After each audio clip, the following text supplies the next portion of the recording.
누가복음 10장 25절 37절까지의 말씀을 중심으로 선한 사마리아인의 비유 세 번째 마지막 시간 갖겠습니다. 가서 너도 이와 같이 하라. 공동번역에는 너도 가서 이와 같이 하라 라는 제목입니다. 우리는 지금까지 두 번에 걸쳐서 이 내용을 다루면서 인간은 뭘 해서 영생을 얻을 수 있는 존재가 못되며, 그래서 율법사가 내 이웃이 누구인지 알려만 주십시오.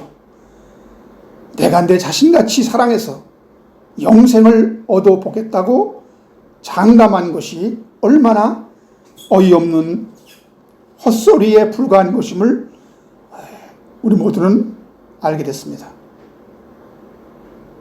그러면 주님께서 너도 가서 이와 같이 하라는 이 명령은 무슨 말씀입니까?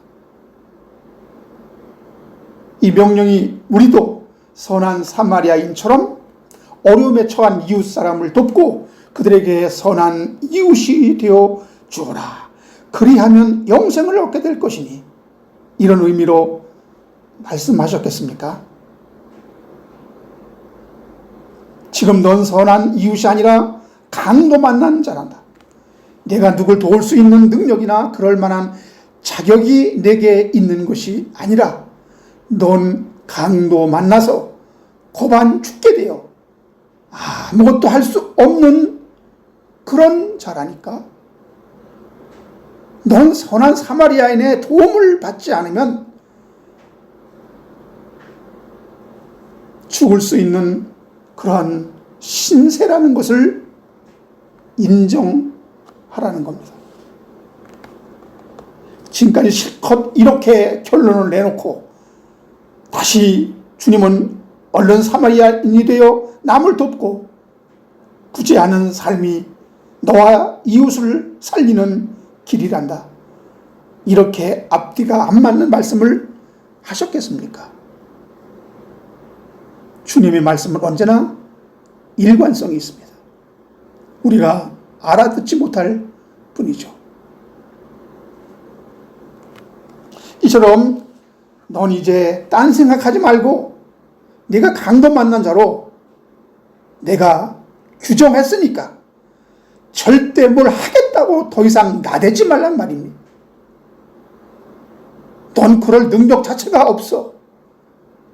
지금 내 코가 석자인데 누굴 돕겠다고 나단다면 그것은 복음을 제대로 깨닫는 것이 아니란다.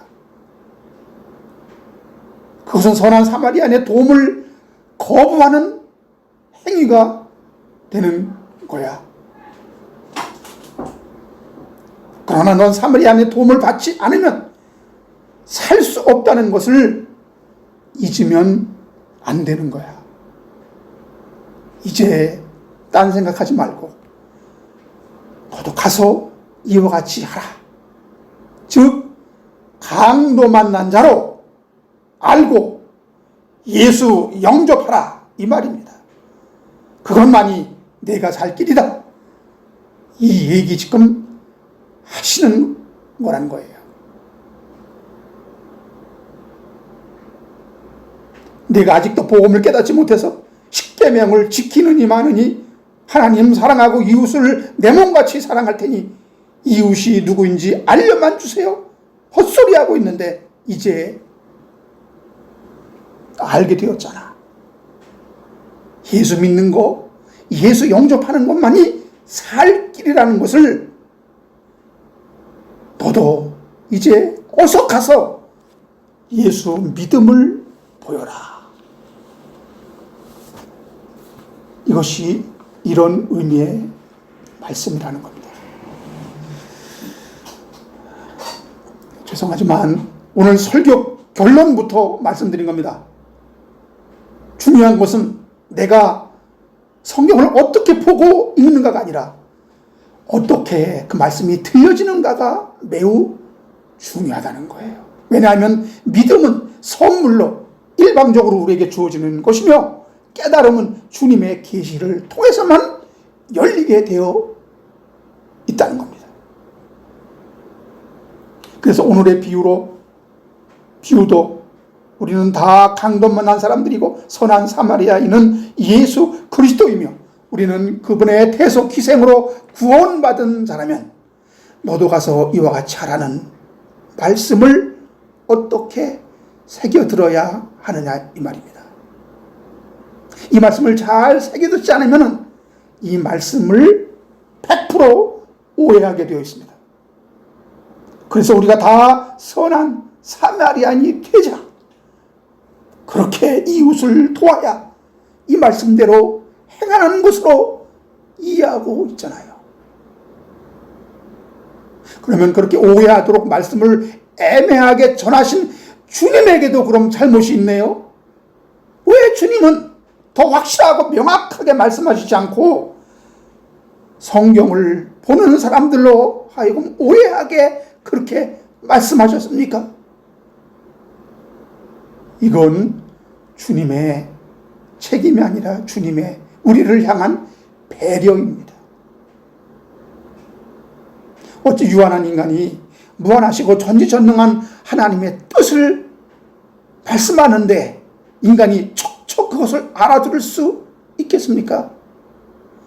하나님의 말씀이 인간의 좁은 소견과 우리의 제한된 이성과 지식으로 잘 이해되리라고 생각하는 것 자체가 무리인 거죠. 여러분, 어둠의 장시간 빛이 차단된 사람이 갑자기 햇빛을 보게 되면 실명할 수도 있다고 합니다. 구약시대 이스라엘 백성들도 율법을 지켜 구원에 이룰 수 있다고 생각하여 율법을 지키는데 올인했습니다. 왜요?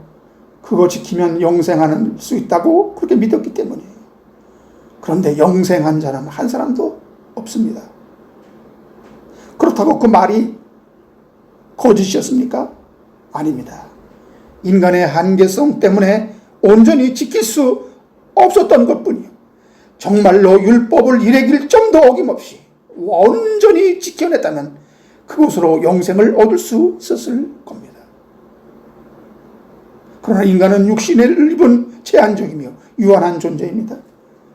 다만 그 율법을 통해서 인간이 그 한계를 깨닫고 인간보다 더 우월한 신의 개입이 없이는 죄의 문제가 해결되지 않는다는 것.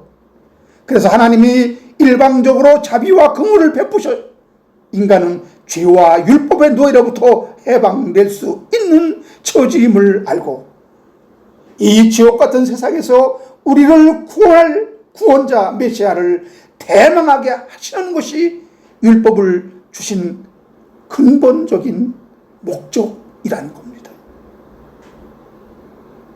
그래서 율법은 예수 그리스도로 인도하는 모학 선생 역할을 하게 하셨다고 말하는 것입니다. 이것이 잘못된 것입니까? 그때 제자들이 아직 복음을 이해할 때가 안 되었기 때문에 그것을 몸으로 체험하고 경험으로 배우도록 한 부분이 있는 겁니다. 그래서 선한 사마리아인의 비유를 읽는 자마다 이건 우리도 선한 사마리아인처럼 어려운 사람을 도우며 살라는 교훈이구나, 이렇게 깨닫게 된다는 거예요.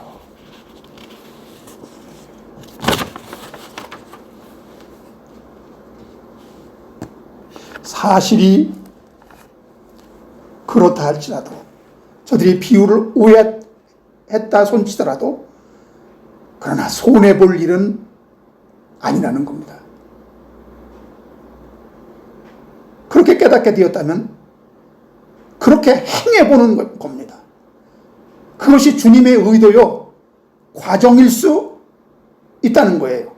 왜냐하면 비유는 그때 당시 말씀을 듣는 자들이 그 진리를 때가 되기까지 깨닫지 못하게 하신 것입니다.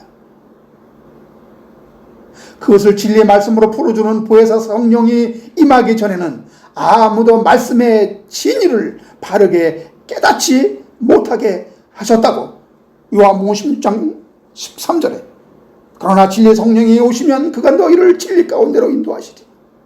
그가 스스로 말하지 않고 오직 듣는 것을 말하며 장래 일을 너에게 알리리라. 사랑하는 여러분, 인간이 얼마나 사악한지 말로 해서는 쉽게 깨닫는 그런 인간이 못 돼요. 말로 해서는 안 믿어요. 그럼에도 무조건 하나님은 안 된다, 할 수 없다 부정하시지 않고 왜 안 됨을 몸으로 겪게 하시는 겁니다. 얼마나 자상하신 분입니까? 그러므로 주님은 이 비유도 그렇게 이해하고 적용할 줄 아셨거든요. 우리가 오해할 줄을 그분은 아셨거든요. 그것이 선악과 입에 물고 태어난 아담 후손들의 자연스러운 본능이요 현상인 것입니다. 그래서 주님은 이 비유를 말씀하시고 결론적으로 누가 선한 사마리아인의 이웃인가 묻지 않고 누가 강도 만난 자의 이웃이냐 이렇게 물으신 겁니다.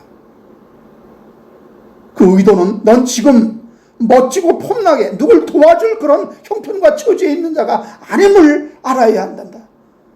내가 바로 이웃의 절대적인 도움이 필요한 강도 만난 자라는 사실을 직시해야 하는 것이야. 그러므로 넌 누굴 도와줄 수 있는 선한 이웃이 아니고 그로부터 도움을 받아야 살 수 있는 죄인이라는 사실을 알아야 한단다. 그걸 인지하지 못하면 넌 예수 믿는 거 아니야. 그것이 바로 내 정체성이란다. 주님은 지금 이 말씀하고 계십니다. 그런데 그 당시 이 비유를 그렇게 듣고 이해한 사람은 한 사람도 없었을 겁니다. 그러나 이제는 성령을 통하여 진리의 말씀을 깨닫게 하심에 감사할 뿐입니다.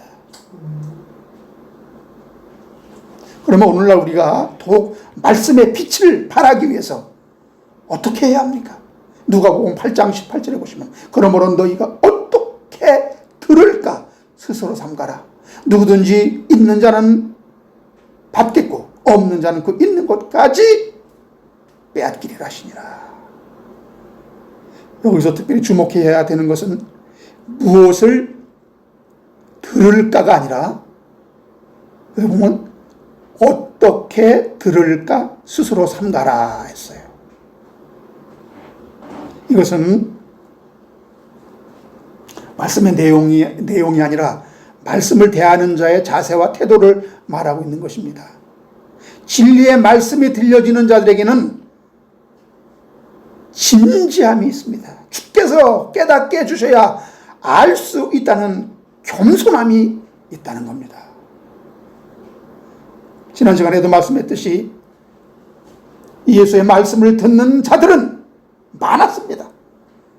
각성에서 많은 사람들이 예수의 말씀을 들으려고 나왔다고 했습니다. 그러나 주님은 그들을 향해 씨 뿌리는 비유 곧 네 종류의 밭에 비유를 전하면서 들을 귀 있는 자는 들을지어다 말씀했습니다. 이게 무슨 말입니까? 아무리 들어도 깨닫지 못하는 자들이 있다는 겁니다. 여기서 좋은 땅이라고 하는 것은 말씀의 씨가 떨어질 때 깨닫게 하신다는 것인데요. 그러나 다른 땅들은 같은 말씀의 씨가 떨어져도 깨닫지 못하고 결실하지 못한다는 것은 그들에게 깨닫는 것이 허락되지 않았기 때문이라고 하는 것입니다. 그러므로 사람들은 이 씨 뿌리는 비유를 접하면서 오해하게 됩니다. 결실은 좋은 땅에서만 30배, 60배, 100배의 결실을 하게 되는데 왜 하나님, 주님은 돌밭에 가시떨기에 길가에 뿌려서 결실하지 못하게 낭비합니까? 씨 뿌리는 자의 잘못이 아닙니까? 라고요. 마가복음 4장 28절 29절에 보면 땅이 스스로 열매를 처음에는 싹이요, 그 다음에는 이삭이요, 그 다음에는 이삭의 충실한 곡식이요. 열매가 익으면 곧 낫을 되나니 이는 추수 때가 이르렀습니다. 좋은 땅인지 나쁜 땅인지, 이삭이 맺힌 충실한 곡식인지 추수 때가 되어야 할 수 있다는 겁니다. 처음엔 열매 맺지 못하는 가시떨기의 시험으로도 길가의 밭처럼 반대에 부딪히기도 하고 돌밭처럼 냉랭한 가슴을 가지고 망설이기도 하고,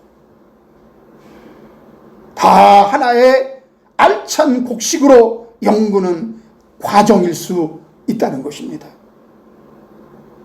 이처럼 하나님의 말씀도 처음에는 잘못 깨닫고 오해하고 착각하는 과정을 거칠 수 있다는 거예요.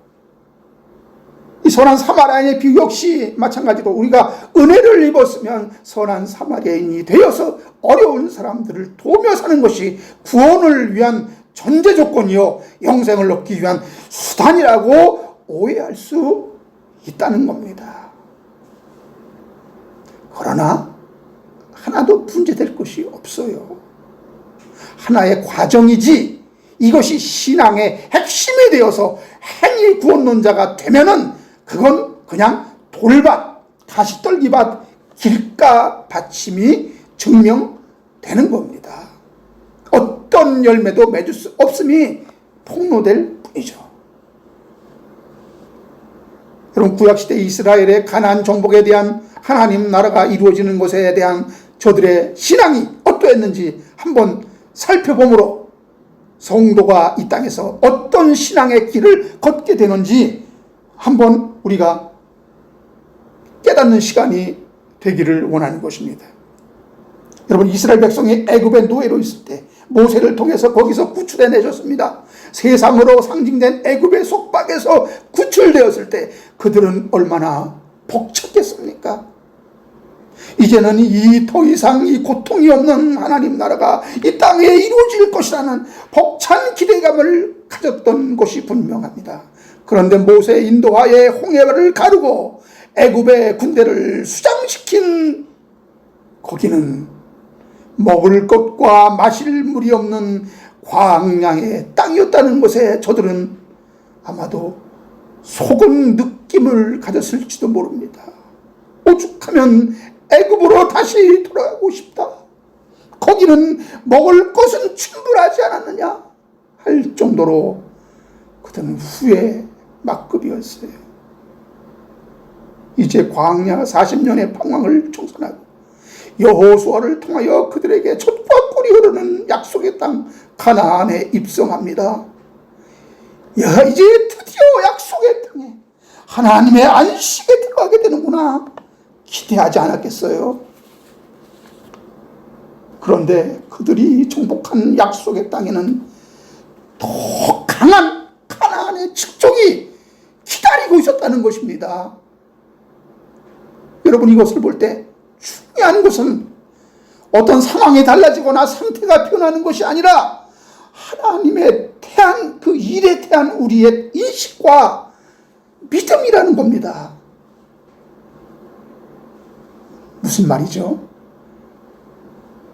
애굽 땅에서의 구출은 노예 상태에서 해방이 아니라 어린 양의 피가 그들을 사망과 저주에서 구원하신 것이며, 모세와 함께 홍해 바다를 가른 것은 이적을 보여주기 위함이 아니요 예수 그리스도와 함께 세례받아 이제 성령 안에서 그리스도와 연합된 거듭난 삶이 홍해 바다에 살아난 것보다 더 큰 은혜요 새 생명을 담고 있는 홍해 사건인 것임을 저들은 믿지 못했습니다. 또한 약속의 땅 가나안에 들어갔지만 역시 하나님 안에서 안식을 누리지 못했습니다. 도리어 이스라엘은 하나님께 원망 불평을 드러내므로 하나님은 가나안 측족을 그들에게 붙일 수밖에 없었으며 저들은 더 치열한 전쟁에서 패배를 맛보게 되었던 것을 우리가 보지 않습니까?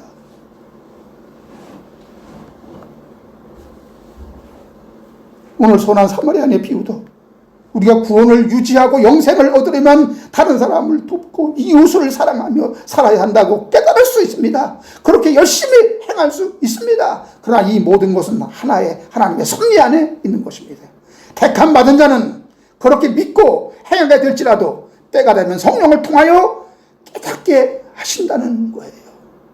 그래서 깨닫고 아하, 이 비유는 인간의 한계를 스스로 경험케 하여 인간의 의지와 노력으로는 선을 이룰 수 없고 선한 사마리아인으로 오신 이웃인 예수의 은혜와 자비를 입어야 살 수 있는 자라는 것을 깨닫게 해주기 위해서 주신 비유로구나.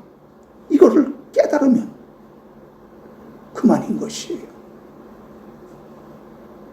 여기에 이토록 웅숭 깊은 진리가 들어있는 비유가 바로 이 선한 사마리아인의 비유라는 것입니다.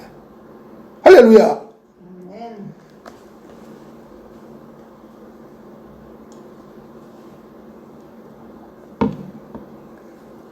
그래서 주님은 이 비유의 절정을 이런 질문으로 그리고 명령으로 마무리한 것입니다.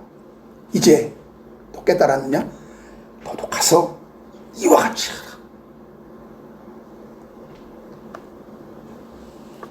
이 말씀은 네가 강도 만난 자라는 사실을 폭로한 후에 하신 거죠. 우린 이와 같이 모든 이웃에게 긍휼과 자비를 베풀 수 있는 자가 아니라 강도 만나 거반다 죽게 된 자였잖아. 그러므로 우리는 회복과 치료가 필요한 자로 자비를 받아야 하는 자야. 다시금 이 사실을 주지시키면서 그러나 내가 그 사실을 아직 깨닫지 못한다 해도 걱정할 필요는 없는 거란다. 왜? 경험을 통해서 몸으로 알게 될 테니까. 네가 어떻게 깨달았는지 이제 행해봐. 몸으로 겪어봐. 그럼 더 확실해질 테니까. 이런 마음을 가지고 주님은 지금 이 명령을 하신 겁니다. 그러므로 이것은 우리가 어떤 일을 행하게 되든지 그 행함이 우리를 구원에 이르도록 하는 조건은 될 수 없지만 행함으로 인하여 난 무엇을 행해서 영생을 얻을 수 있는 존재가 아니구나 깨닫게 된다면 그 행함은 매우 소중하다는 거예요. 그래서 구원받은 성도는 절대로 자포자기 그리고 될 대로 되라 하는 이 자유방임주의, 허무주의에 빠지면 안 됩니다. 너도 가서 이와 같이 하라는 명령을 준행해야 할 우리의 의무가 여기에 있는 것입니다. 사랑하는 여러분, 인간의 인본적인 잣대와 합리적이고 이성적인 판단마저도 성경을 표피적이며 문자적으로 볼 수밖에 없는 한계성이 노출되게 하시므로 인간은 성령이 밝히 드러내주지 않으면 아무도 성경의 진리에 이를 수 없음을 시인하게 하기 위해서 하나님은 잠시 우리의 눈을 가려 놓았다는 것입니다. 그러므로 이 세상은 광야 같은 시험장입니다.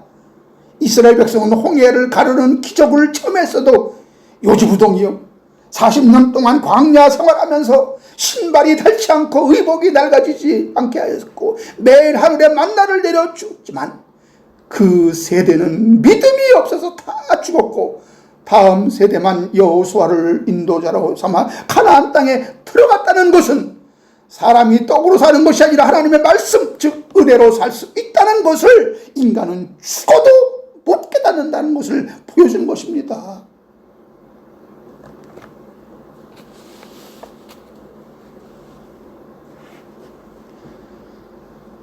아니 목사님 성경 진리가 그렇게 어렵다면 누가 깨달을 수 있겠어요? 이런 질문 당연히 하겠죠.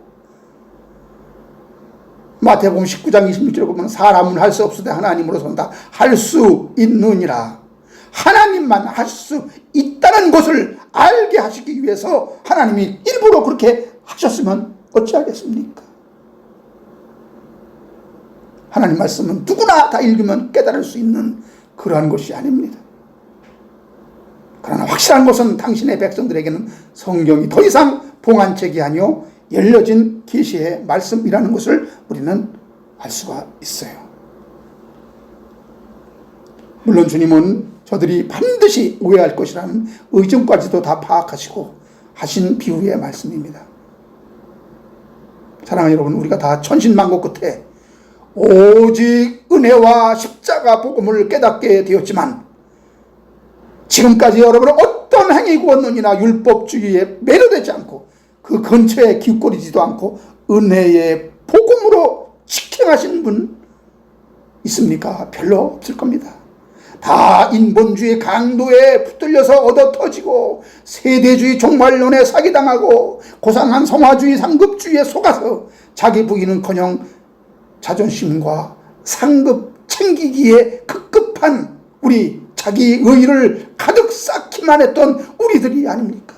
그러나 하나님이 강도 만난 자를 붙여줘서 상한 심령을 부여잡고 남의 이목을 의식하며 여기까지 밀려 내려온 것이 바로 우리가 아닙니까? 여러분, 이렇게 강도 만나 거반다 죽게 된 정도까지 털리고 완전히 무력한 상태로 내몰렸기에 이 복음이 들렸던 거잖아요. 만일 여러분이 승승장구하고 힘이 있고 권세가 있었다면 이 자기 부정의 십자가 복음이 틀리긴 했겠습니까? 천만의 말씀이죠. 그러므로 강도 만나서 얻어 터지고 쫄딱 망한 것, 저주인 줄 알았는데 이것이 축복이 아닐 수 없는 것입니다.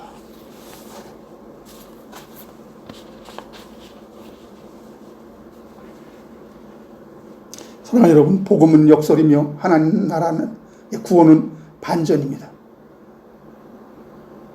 빛을 알게 하시기 위해서 어둠을 주시고 은혜를 알아먹으라고 율법을 주셨고 성경의 내용을 깨닫게 하시기 위해서 문자로 주셨다면 이 모든 것은 과정으로서 우리 모두 열심내야 할 것들입니다. 율법주의, 그리고 행함으로 구원 얻게 된다는 행위론, 행위구원론, 그리고 성경의 문자적 이해 접근까지도 우리 모두 진리에 이르게 하는 도구요 길목 역할을 했다는 것입니다. 결코 터부시해서는 안 되는 것이요, 우리에게 과정으로서 반드시 거쳐야 하는 코스와도 같은 것입니다. 결국 인간에게는 없는 의의를 설명하기 위해서 죄가 교보제로 도입됐고 그 죄가 드러나게 하기 위해서 하나님은 선악과 시험이 필연적으로 사전에 계획되어 있었고 그것이 생명나무로 가는 길이 열리게 되었다면 하나님의 선악과 시험은 결코 탓할 일이 아닌 것입니다. 이처럼 비유의 말씀을 오해하는 과정에서 인간의 무지와 무력함이 드러나고 인간의 한계성이 폭로되어서 오직 예수 믿는 것이 사는 길임을 배우게 하셨다면 누가 이를 나쁘다 할 수 있겠습니까? 왜 인간에게 선악과 시험을 주어서 이런 비참한 결과를 가져오게 하나님 하셨느냐고 하나님을 원망할 자가 누가 있겠습니까? 하나님은 우리에게 이런 과정을 겪으면서 스스로 선악을 구별하는 분별력을 배우게 하시는 것입니다. 이 얼마나 감사해야 할 일입니까? 할렐루야. 사랑하는 여러분, 우리의 지난 삶들이 다 완벽하다고 아무도 말할 수 없습니다. 그러나 그 거짓이란 껍질이 없었다면 지금 알게 된 진리란 실체도 없었을 것이며 그 알갱이를 영글게 할 수도 없었을 겁니다. 여러분, 내가 성도가 맞다면 처음엔 무지하여 성경을 그저 문자적으로 이해하고 율법주의에 사로잡혀서 율법을 완전히 지켜야 구원에 이른다고 믿었으며 오늘의 비유인 선한 사마리아의 말씀도 이웃에게 선을 베풀어야 영생에 이를 수 있다는 말씀으로 행했다고 해서 손해볼 일이 없다는 겁니다. 왜? 때가 되면 성령께서 오셔서 무엇이 옳고 그른 것인지, 무엇을 할 수 있고 할 수 없는 것인지 밝히 드러내 주실 것이기 때문입니다. 그러나 얼마의 사람들은 처음 가졌던 그 신념을 끝까지 고수한다는 겁니다. 왜? 택하신 자가 아니기 때문에 성령께서 바로잡아 주시지 않는다면 그럴 수밖에 없습니다. 우리가 잘 아는 히브리서 6장 4절 6절에 보면 이런 자들이 있다고 그랬습니다. 한번 비침을 받고 하늘의 은사를 맛보고 성령에 참여한 바 되고 선한 말씀과 내세의 능력을 맛보고 어떻게 돼? 당연히 성숙해야 됩니다. 근데 반대로 타락한 자들은 다시 회복할 수가 없다고 했어요.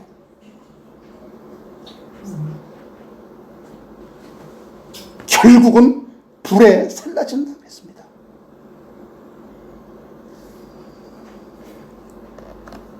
히브리서 6장의 이 말씀은 참으로 많은 사람들이 질문하는 것인데요. 근데 여기 보세요. 한 번 비침을 받아요. 우리는 계속적으로 하나님의 빛을 받아야 되는데 한 번 비침을 받아. 그리고 하늘의 은사를 맛봐.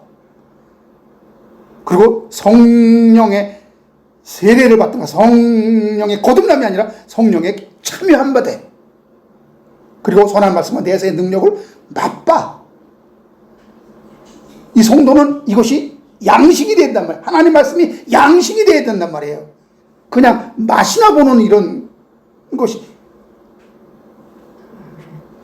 우리의 수준이 여기서 머물면 안 됩니다. 은사를 그냥 하나님 맛봐. 하나님의 어떤 음성을 그냥 체험해. 그냥 들어. 뭐가 나타나는 것을 그냥 한번 경험해. 그리고 끝나는 거예요. 그것이 누림이 돼야 됩니다. 성령에 그냥 참여하면 한번 참여하고 끝나. 근데 우리는 성령의 세례를 한 예수 그리스도 안에 깊이 거기에 빠져야 되는 거예요. 거기에 흠뻑 젖어야 되는 거예요. 이 성령 충만이요. 이 성령의 세례요. 성령. 그래서 거듭남이라고 그랬잖아요. 이게 달러라는 거예요. 이게 권만 신용만 내는 겁니다. 여러분 알곡과 축정이 갈아지는 끝날 추수 때 결정됩니다. 그 전에는 잘 몰라요. 마태복음 13장 39절 40절에 보면은 가라지를 뿌리는 원수는 악마요 추수 때는 세상 끝이요 추수꾼은 천사들이니 그런즉 가라지를 거두어 불에 사르는 것 같이 언제도 세상 끝에도 그러하리라. 세상 끝에도 그러하리라. 그래서 중요한 것은 우리가 무엇을 하느냐 안 하느냐가 아니라 알곡으로 났느냐 아니면 가라지로 뿌려졌느냐. 이게 우리의 정체성입니다. 한때는 율법주의자였더라도 율법은 우리가 지켜낼 수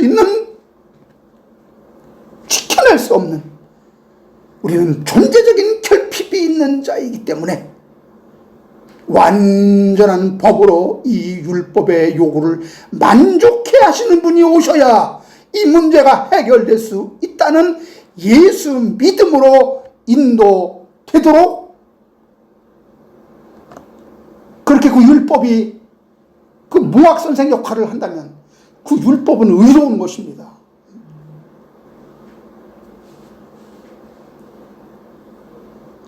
여러분 율법주의는 그냥 무너지지 않습니다. 행위구원론도 그냥 부정되지 않아요. 우리가 목숨을 다해 율법을 지키려고 힘쓰고 말씀대로 행해보려는 열정이 있어야 합니다. 토요일 안식일주의자들은 성령대로 안식일을 지켜내고 행위구원론자들은 말씀을 대로 하다 보면 뭔가 답이 나옵니다. 근데 그렇게 안 하는 거예요. 신용만 내는 거예요. 그래서 너도 가서 이와 같이 하라 명령하신 것입니다. 아직도 여전히 무엇을 행해야 구원이 이루어진다고 믿고 있는 자들은 그들이 제대로 행하지 않는데 문제가 있는 겁니다. 지킬 수 없는 현실 앞에 무릎 꿇지 못하고 자신들의 편의대로 성경을 해석하게 됩니다. 그래서 여러분, 이단들이 계속 저들의 성경 해석이 자꾸 바뀌는 거예요. 내가 잘못 믿는다고 생각 안 하고, 내가 잘못 성경을 봤다고 생각 안 하고, 이 성경 자체가 번역이 잘못됐느니, 그 의미가 잘못됐느니, 그걸 수정합니다. 절대 하나님 앞에 무릎 꿇고 회개하지 않아요.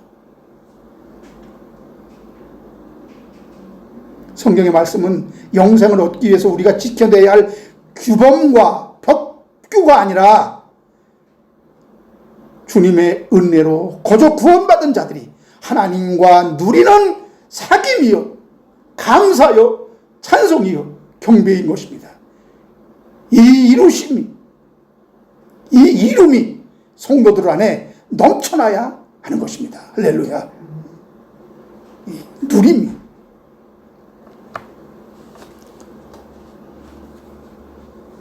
그래서 주께서 너도 가서 이와 같이 하라는 말씀을 오해해서 열심히 이웃을 돌봐주고 이웃 사랑을 실천하는 것이 그리스도인의 최고의 덕목으로 생각하고 실천하는 것이 손해볼 일이 아니라는 거예요. 헛된 시간을 낭비하는 것도 아닙니다. 로마서 8장에 보면 모든 것이 합력하여 선을 이루게 될 것이라 말씀했습니다. 그러나 우리에게 더 위험한 것은요, 진리를 깨달았다고, 말씀의 진리를 알았다고 허무주의에 빠지게 되는 것이며, 구원은 해결됐으니 이젠 인생을 막 살아도 상관없는 거 아니냐, 이 무율법주의에 빠지는 것이 매우 위험합니다. 그리고 또 내가 진리가 되었다는 그릇된 환상에 빠지게 되는 것인데요.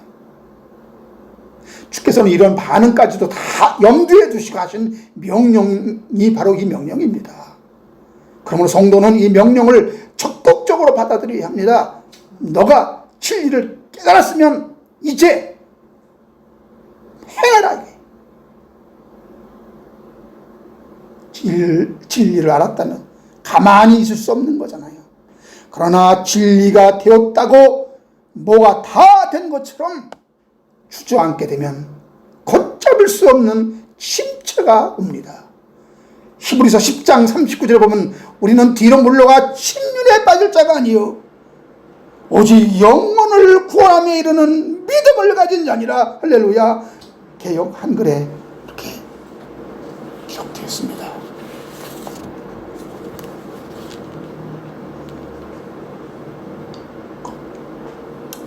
결론을 냈습니다.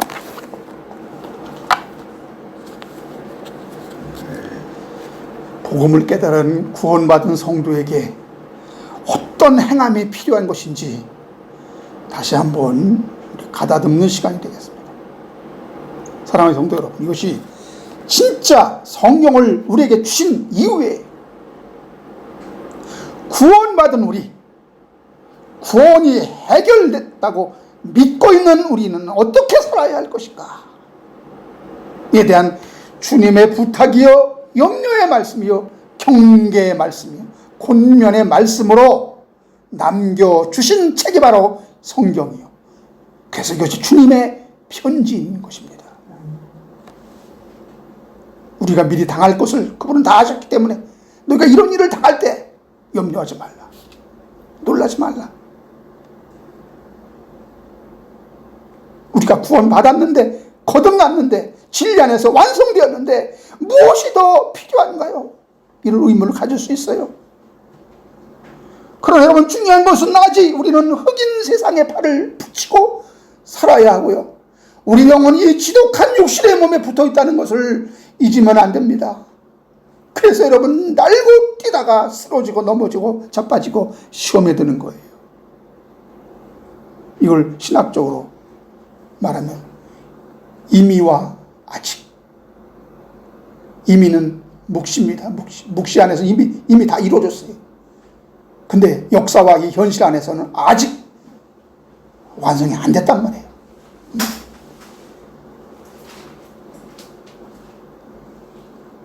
이것이 같이 지금 공존하고 있는 거예요. 이걸 우리는 잊지 말아야 돼요. 다 이루었다, 다 완성됐다. 그는 이미 묵시적인 생각만 하고 있는 것이, 우리 육신은 아직도 이 시간 속에, 이 현실 속에 갇혀 있단 말이에요. 여기 그 육신과 이 내 속에 있는 이 영은 뗄 수 없는, 서로 같이 완전히 밀착되어서 이것이 서로 붙들고 서로 협조도 하지만 갈등하고 서로 미워하고,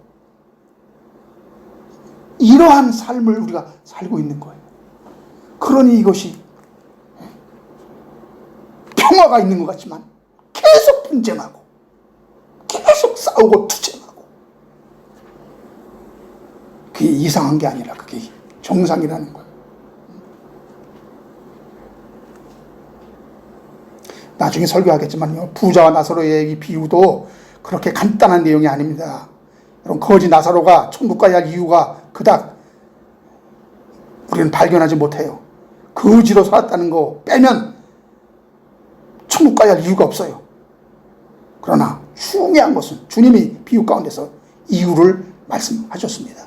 누가복음 16장 25절에 아브라함에게 너는 살았을 때 좋은 것을 받았고 나사로는 고난을 받았으니 어떻게 하라고 했습니까?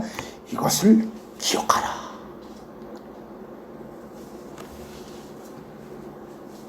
음부에서 고통하고 있는데, 그래서 네 소원을 내가 들어줄 수가 없다. 여러분, 천국과 지옥, 선택과 유기, 여기에는 하나님의 속성인 공의가 들어있다는 것입니다.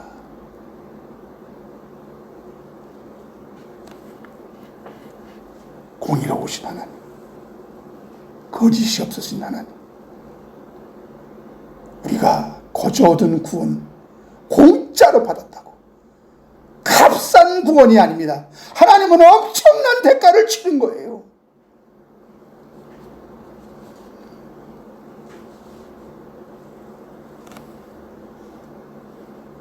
천국 백성은 절대 면제되지 않는 것이 한 가지 있습니다. 그것이 뭐예요? 고난이에요. 고난. 절대 천국에 갈 사람, 이 세상을 천국으로 살 수가 없어요. 하나님은 그 공평을 유지하셨단 말이에요. 거지 나사로는 왜 아브라함의 품에 안겨서 그 천국에 그가 물어버렸다고. 이 세상에 살았을 때 그는 고난을 받았으니, 부자는 이 세상에 살았을 때 고운 베옷을 입고 아주 화로에 연락하고 떵떵 거리고,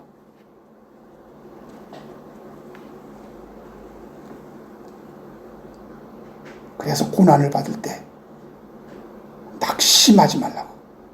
내가 너를 버린 것이 아니라 너를 사랑한다는 증거란다. 이걸 확인해 주는 거예요. 그렇게 하나님의 지독하리만큼 집요한 여러분의 가죽을 벗기 내시는 시간들을, 사건들을 만나게 될 때 절망하지 마시라 이겁니다. 기겁하며 놀라지 마시라 이거예요. 그 미리 예방주사를 놔주는 것입니다. 이럴 때 여러분, 하나님의 사랑과 자비를 오해하고 말씀을 오해해서 난 이제 구원받은 성도인데, 난 이제 진리가 된 성도인데 나에게도 왜 이런 고난이 오는 거야? 아직도 이런 갈등이 해결되지 않고 있는 거야? 자신을 바라보면서 실망하고 낙심도 하고 좌절할 수도 있습니다. 그러나 이럴 때 놀라지 말라고 주시는 위로와 경고의 메시지가 바로 하나님 말씀 성경인 줄 믿으시기 바랍니다. 주님의 편지예요. 우리는 깜빡깜빡 있습니다. 내가 잘나서 구원받은 줄 알지. 내가 잘나서 구원받았으면 그 구원받은 거에 대한 어떤 대가를 이 세상에서 거기에 대한 보상을 우리는 생각합니다. 남이 나를 알아주겠지. 내가 하나님의 자녀인데. 그러나 그와 반대되는 일이 일어나잖아요. 이제 내가 거룩하게 된 줄 알았지? 착각하지 마라. 아직 우리는 완성되지 않았다는 겁니다. 온전히 완성되지 않았다는 겁니다. 여전히 말씀 안에서 이루어야 할 남은 때가 있습니다. 그러므로 성도는 항상 말씀 안에서 행함으로 깨어 있어야 합니다. 할렐루야. 우리 베드로전서 4장 1절 2절 보고 마치겠습니다.